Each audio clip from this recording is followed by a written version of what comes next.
Hey guys, how's it going? Welcome back to another video. Welcome to another episode on Beyond the Touchline. This is pre-game week show for game week 13. We've got 10 games this weekend, of course.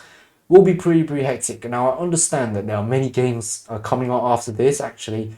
But problem is that I'm not be able to record any more videos after this for the next 2 to 3 weeks. So because of that, and I understand there are many games, at the end of this, I will just briefly show on the screen my predictions for game week 14, 15, and 16. And then when I come back, when I'm free again, I'll try to somehow do like a post-game week show for the 3 game weeks straight. I'll see how I'm gonna adjust that, and then we'll proceed back on with game week 17 onwards with this back to pre and post again. But ultimately, that will be the schedule for then. But for game week 13, we've got a lot of big games coming up. Let's jump straight right in. Drop a like if you guys are enjoying this series, and of course subscribe if you're new around here. Get discussing in the comments down below how you think this game is going to pan out, how the Premier League season is going to continue to pan out.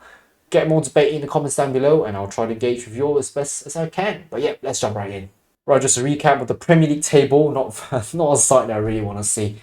I'm recording this on the back of the post-game week show. So again, Liverpool clearly running away with it. Got a big game this weekend for them against City.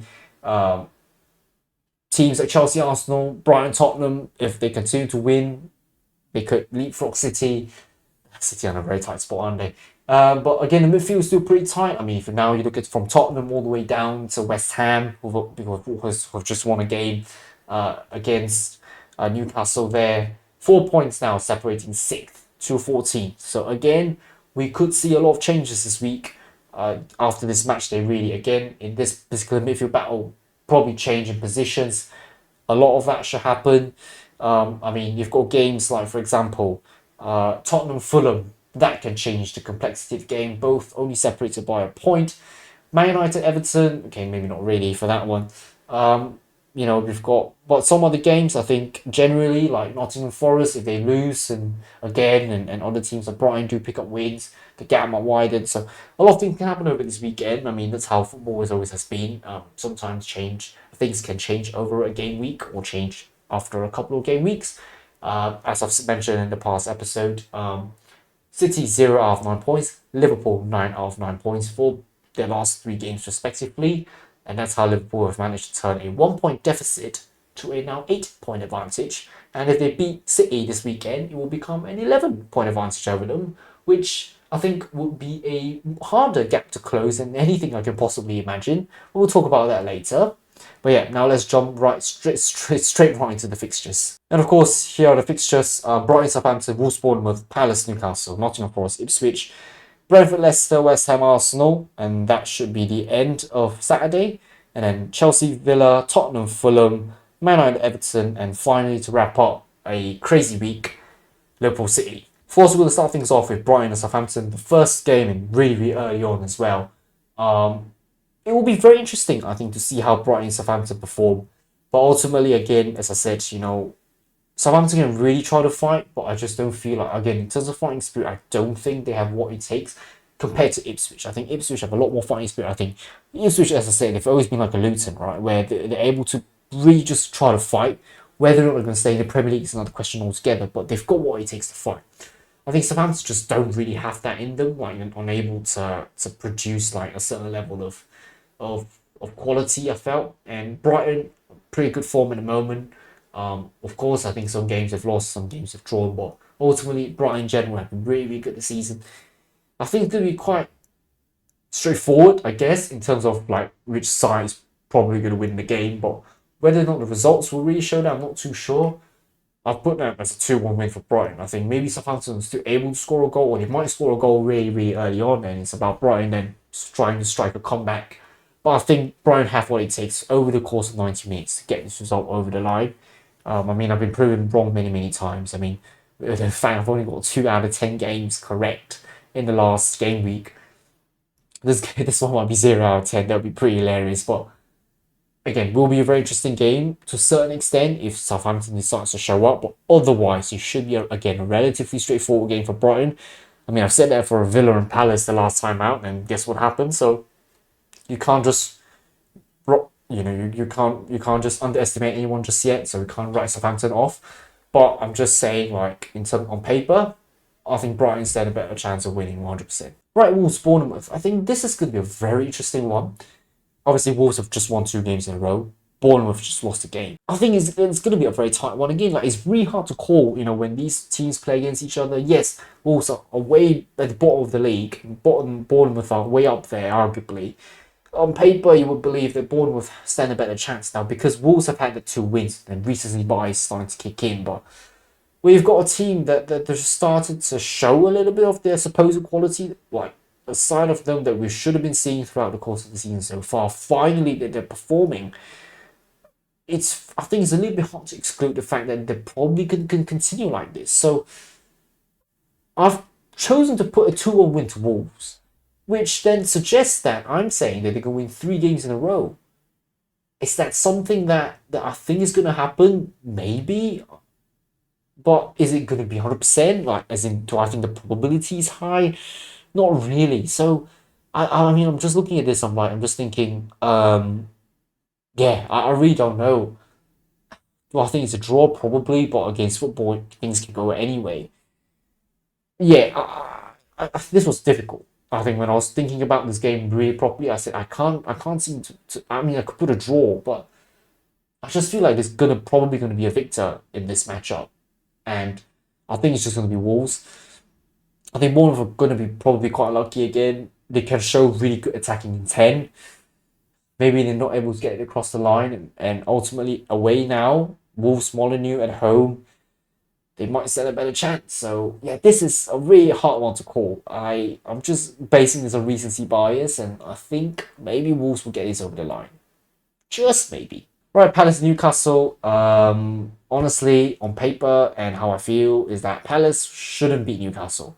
If they do, it's another shock, isn't it? Straightforward for me. Newcastle should have the quality over Palace. I think they had a certain level of quality against West Ham. It's just they're unable to convert what they should be doing. And yeah, this one it should be straightforward for Newcastle. I don't want to say anything too much just in case.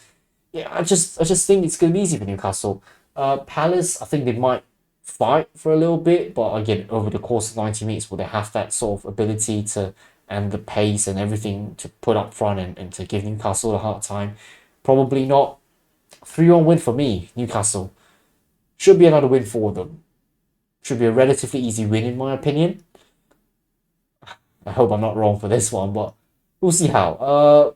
That's it. Yeah, for this one, again, I feel it's pretty straightforward, so there's really not much to talk about. I think Glasner, if he loses this game, he might get the sack, really. Yeah, Glasner is definitely in trouble, for sure. But will this game be his second game? Maybe might be his last game. But we'll see how, yeah, with this one. But yes, for me at least, I think 3-1 to Newcastle is a higher probability. Yeah, at least the Newcastle win is what I'm looking at.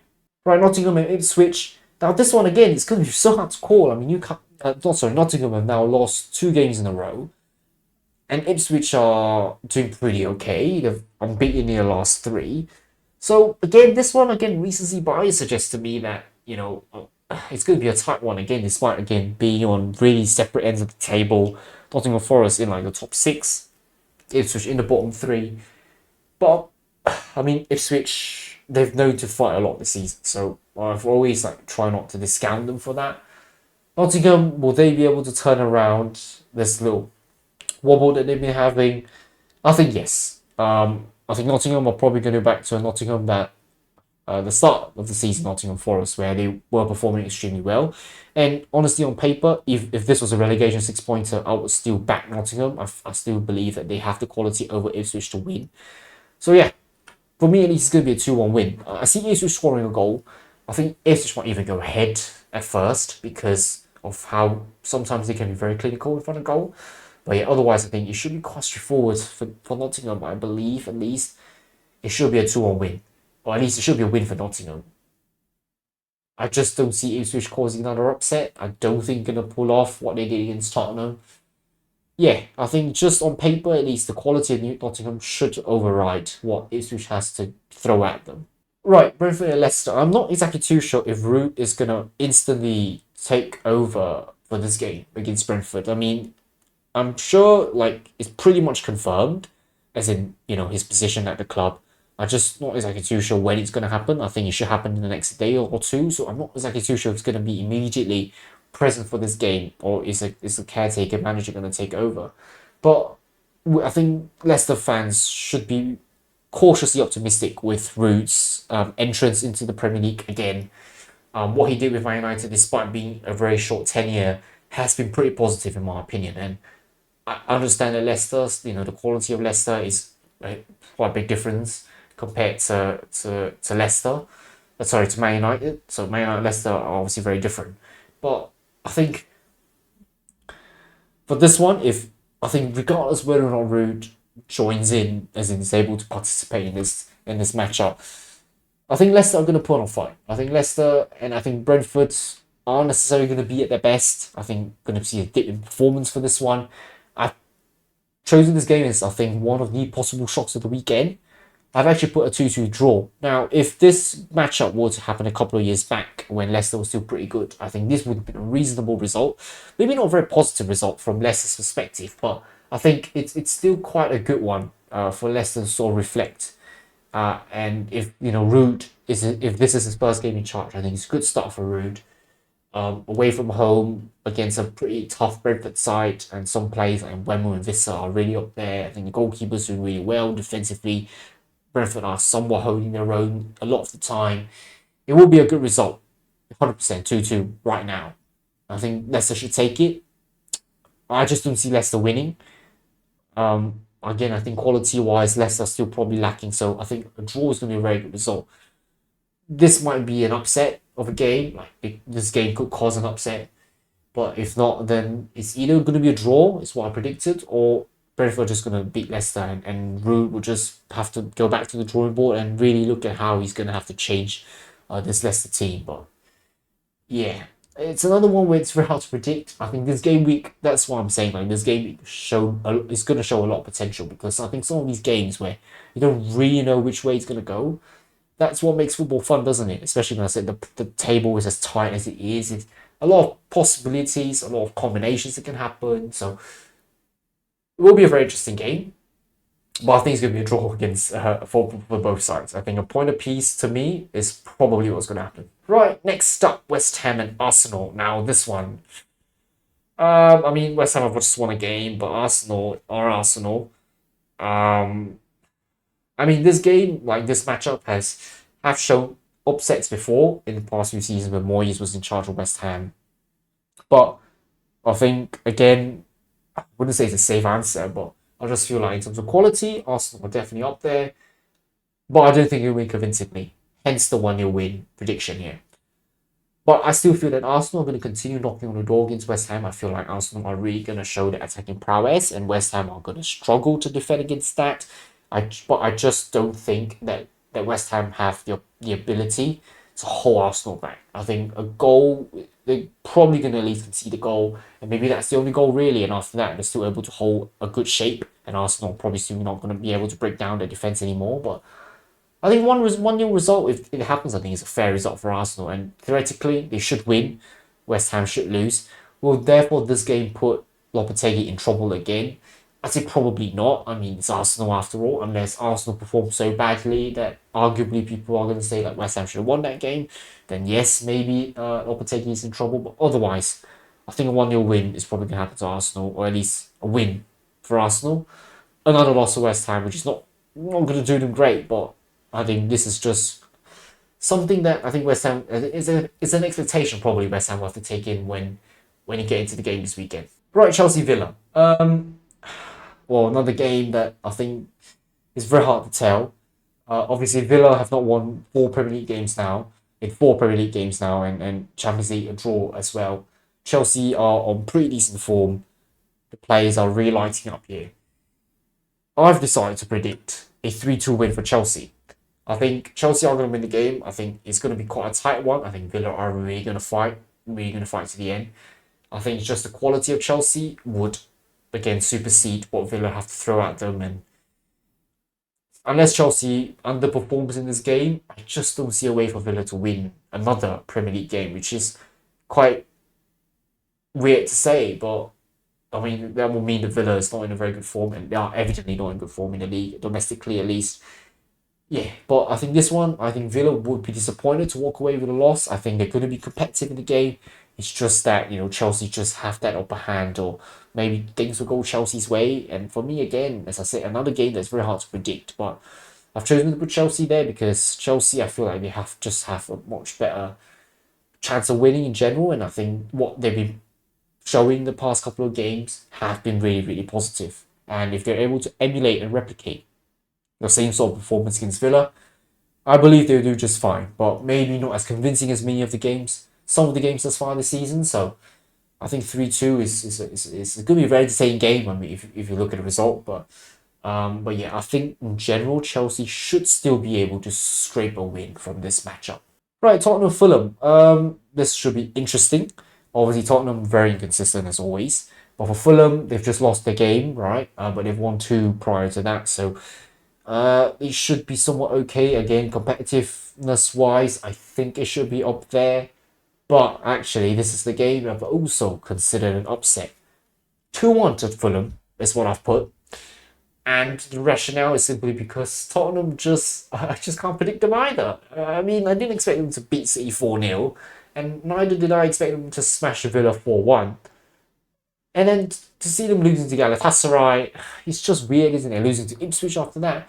It's so weird to see what way Tottenham's going to go. And I'm not sure if it's tactics that sometimes just don't go in their favour or whatever it is. But yeah, I think Fulham just going to have the upper hand over Tottenham despite Tottenham playing at home. So I see a shot coming, which is quite funny to say. But it would be very interesting, wouldn't it, to see these two teams come head to head this weekend. I expect a interesting and I expect an entertaining game, but I think Fulham are going to come out on top. I mean, I could be wrong. I mean, it's a prediction, right? But I think they stand a chance. We'll see what happens this weekend, but it's going to be very, very interesting for sure. Right, Man United Everton, second game for Ruben Amorim, obviously, and Sean Dyche again is going to have to rely on Pickford to save the team again from picking any positive result. Will Amorim probably try something new again? I think probably, but maybe not as well. Maybe throughout the course of the game, he's going to try a couple of things just to see if it's going to work out. But do I think Man United are going to win? No, actually. I don't see Man United winning despite being at Old Trafford. As I said, it's going to take a bit of time for Amorim to get used to it. Of course, I think United fans are very, very quick to criticise whenever their managers don't do well. They're very quick to just pinpoint the manager and be like, oh, he's not doing well. But the thing is, they've just come in. Like, are they expecting an Arne Slot kind of performance? I think it's a bit too much to ask, in my opinion. I think Arne Slot's done exceptional. That's all. But otherwise, I think it's not going to be a straightforward result for Manchester United. In fact, I've actually chosen to put a 1-1 draw. Now, where will Everton score in this game? I don't know. Could be an own goal for if anything. Maybe even on goal for Everton. That's how they concede a goal against Man United. But I think Everton, they might be able to somewhat hold their own in this game. Obviously concede a goal, but somehow able to find chances to score another one. I mean, Dominic Calvert-Lewin is clearly not the striker Everton need. He's been missing too many chances, in my opinion. He's not the striker that they can rely on. It's not like a Haaland, but Haaland hasn't been scoring very well either. We'll talk about that a little bit later on. But it's going to be challenging, isn't it, for Everton to I think, pick up a very positive result against Manchester United. Yeah, and that's why I've decided to put a 1-1 draw. I think Man United may not be at their best, but that doesn't mean they're performing terribly. And I think, yes, they do stand a chance of doing decently well in this game, but I feel like Pickford probably going to pull a couple of great saves again, and the fact that the chances that Manchester United have created, just unfortunately not enough to get a more positive result, or essentially to get the 3 points home. So, yeah. But I think realistically, if I were to give like a safer option or safer prediction, I think Man United stand a chance of winning. It's just what Amorim chooses to do in the game itself and pre-game. I think that will make the difference, and I think to a certain extent that can probably dictate the outcome of the game. But I think Everton are still going to probably play whatever they've been playing, just try to defend as much as they can, and if they have the ball, try to attack, the kind of idea. Dyche ball, I mean, yes, it's working. It's boring, but it's working to a certain extent, but constantly still in the relegation spots. This is It's not good, isn't it? As I said, this is not the Everton that we're used to seeing. So things need to change. It doesn't really look like it's been changing, especially when we've seen them still struggling for like the past 2 to 3 seasons now. But if they do get a draw against Man United, I think it's still quite a positive result. Right, and of course the big game. I mean this one I'm gonna play very optimistic and say City are gonna win for sure. But it's just a must-win game for City to close the gap to 5 points. There's nothing more that it can do, really. They have to find a way to close that gap. They can't afford to just allow this nonsense, I guess, to continue. You know, Liverpool are 11 points ahead of them by the end of this game week.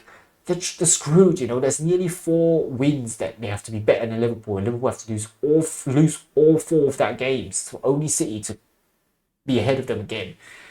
They've got to win against Liverpool. They just got to. Liverpool are just in fantastic form. Yes, it's in Anfield, but to be honest, if we look at the previous results, or if I can recall correctly, the previous results when they were both meeting, it's like draws most of the time, and when their wins are very tight as well. And that's why I've chosen to put a 2-1 win. I know it's going to be a very difficult game, 100%, considering the form that both sides are in. Liverpool are on lightning form, City on the worst form I've ever seen. Which, yeah, it's only going to pose a lot more problems. But ultimately, I think, you know, City, they've just got to try to find a way to win. I'm just predicting them to win because I love the club. I hate Liverpool, but City will really have to find a way to beat Liverpool. And Haaland, I think, I hope I get this statistic correct, but I think he had an XG of 8 over the past couple of games. He's only managed to score 2 goals, and I think one of the goals came against Brighton. I can't remember the other one, but it's not good, is it? When you've got an XG of 8 to only score 2 goals, when you've got an XG of 8, that just shows like how much of a problem I guess you're having. They're constantly relying on Haaland. They don't have a defensive midfielder because Rodri's injured. They failed to find a backup. Failed to have a good striker because they sold Cole Palmer. They sold Julian Alvarez. No backup striker whatsoever. Oscar Bob is injured. He could have been a good backup striker, or at least a good backup forward. Yeah, the problems are showing left, right, and centre for City. I'm very tempted to make a rant on them, but at the same time, I don't want to because I believe that they will turn this form around. But in the event, in the circumstance, they really do not perform over the next couple of weeks again, it's really going to tempt me to make this rant to really just criticise City properly. As a fan, this is clearly not what I want to see. And it's not because I'm not used to seeing them losing. I think I'm just not used to seeing them performing this badly in general. The results say one thing, obviously, but it's got to do with the performance. You know, the performance ultimately, to a certain extent, less luck, is what channels the result from showing itself, really. So, City have to beat Liverpool. They just got to. And Liverpool, I just don't like the club. But yeah, otherwise, they're fantastic. They're doing so well. This is why I said this matchup is going to be so difficult. I think me putting 2-1 is clearly a very biased result, but I don't care. I'm just having this false hope now that City are going to win. Yeah, but otherwise, it's going to be a really crazy game week, this one, for sure. Right, of course, that will be it for Game Week 13. Now, for Game Week 14 to 16, I have put all the results on the screen right now, as you can see. I think from what you see, it's going to be like, oh my god, there's only words, no pictures, nothing whatsoever. Yes, they're just results. You can pause it and just have a look at what I've predicted. Some highlights, arguably. I believe that Liverpool are going to drop a lot of points, which is quite funny. I think they're going to draw, lose, then win. As for City, I think they're somehow going to win all 3 games, even the Manchester derby. That rematch up against Amorim. Not exactly too sure what's going to happen for that one, but again, I'll try to be positive, and I think City are going to win.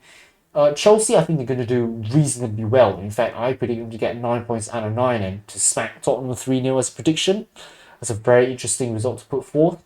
Arsenal, I also predict them to do pretty well to beat Man United at Game Week 14, the midweek game. Yeah. I think if you look at other teams, Everton to pick up the win against Liverpool, I think that will be a very infamous result, of course. I'm just trying to be, at this point, a bit dreamy, aren't I, to put that sort of prediction down. But you never know what might happen, right? And somehow I predict Leicester to beat Brighton at Game Week 15. Ruud van Nistelrooy will somehow perform, get the team performing, and get the shock result over the line. And maybe that could kickstart a Leicester that could start to pick up some good results along the way, but only for me to predict them to lose against Newcastle in game week 16. Yeah, but you can see some of the results here, how I think it's going to pan out. I think it's going to be very, very interesting. And when I come back and when I'm able to have the time to record again, yes, we'll go through all of these results somehow. I'll see what to do with the recording. It could be split into 3 parts somehow. I'll just see what I'm going to do. But that will be it for today, guys. Thank you very much for watching. This game week can be crazy. I'm 100%, or at least I'm 99.9% certain I'm going to watch the game. Liverpool and City. I've just got to watch, right? It's a blockbuster event. Even if I'm going to lose, I've still got to watch it. I just desperately hoping for a very good result for City. But that'll be it for today. And that'll be it for me as well. Thank you very, very much for watching. Please drop a like if you guys are enjoying this series. And of course, subscribe if you're new. And of course, get discussing in the comments down below what you think this weekend's going to pan out. And for the next 3 game weeks as well, when I don't have any videos for that. But that'll be it from me. I mean, it's going to be a very fun Premier League time, isn't it? So many matches coming up. And hopefully you guys are really going to enjoy the games as well. But that'll be it. Thank you very much once again. I'll see you guys next time. Until then, goodbye.